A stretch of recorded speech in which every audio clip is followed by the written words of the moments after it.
षटतिला एकादशी का व्रत माघ महीने में पड़ने वाली कृष्ण पक्ष की एकादशी को रखा जाता है। पंचांग के अनुसार इस साल 6 फरवरी को षटतिला एकादशी का व्रत रखा जाएगा। इस दिन भगवान विष्णु की पूजा की जाती है, जिसमें तेल का खास उपयोग किया जाता है।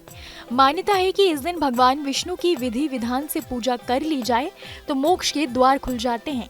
कहते हैं इस दिन तिल के दान से कई जन्मों का पुण्य मिलता है। लेकिन कुछ ऐसी बातें हैं जिन्हें व्रत करने से पहले जानना बेहद जरूरी होता है, क्योंकि पूजा का पूर्ण फल तभी मिलता है जब हम इन चीजों को ध्यान में रखें।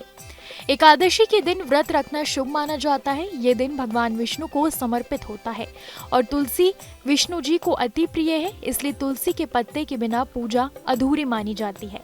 यही वजह है कि एकादशी के दिन भगवान विष्णु को तुलसी दल जरूर चढ़ाना चाहिए, लेकिन उस दिन तुलसी के पत्ते को तोड़ने की बिल्कुल मनाही होती है, इसलिए इसे पहले ही तोड़कर रख लेना चाहिए।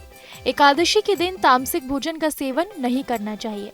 अपने शरीर और मन पर नियंत्रण रखना चाहिए। गुस्से से परहेज करना चाहिए। इस दिन धन, कपड़े, भोजन और पानी के दान का खास महत्व होता है। खास तौर पर षटतिला एकादशी पर तिल दान का बहुत महत्व होता है।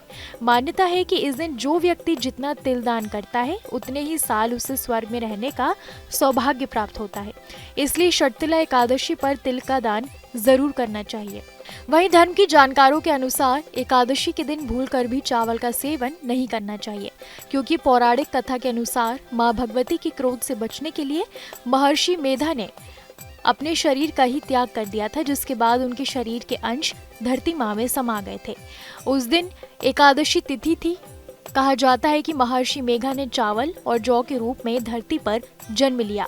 यही वजह है कि चावल और जौ को जीव माना जाता है, इसलिए एकादशी के दिन चावल नहीं खाया जाता। जो पहली बार एकादशी का व्रत शुरू करने जा रहे हैं, उनके लिए पूजा का विधान जानना भी बेहद जरूरी है, क्योंकि इस दिन की पूजा भी कुछ खास तरीके से की जाती है। धर्म के जानकारों के मुताबिक सुबह जल्दी उठकर स्नान कर खुद को शुद्ध करना चाहिए। घर के मंदिर में दीप प्रज्वलित करना चाहिए। फिर भगवान विष्णु का गंगा जल से अभिषेक करना चाहिए। उसके बाद उन्हें फूल और तुलसी दल अर्पित करना चाहिए। भगवान को तिल की मिठाई और फल फूल का भोग लगाएं। आखिरी में भगवान की आरती उतारें। इस दिन विष्णु जी के साथ माँ लक्ष्मी की भी पूजा करें। ऐसा करने से भगवान प्रसन्न होते हैं और सुख समृद्धि का वरदान देते हैं। कैसी लगी आपको हमारी जानकारी, हमें कमेंट सेक्शन में जरूर बताएं। बाकी धर्म कर्म से जुड़ी तमाम जानकारियों के लिए सब्सक्राइब कीजिए हमारा डिजिटल चैनल और देखते रहिए न्यूज़ नेशन स्तुति।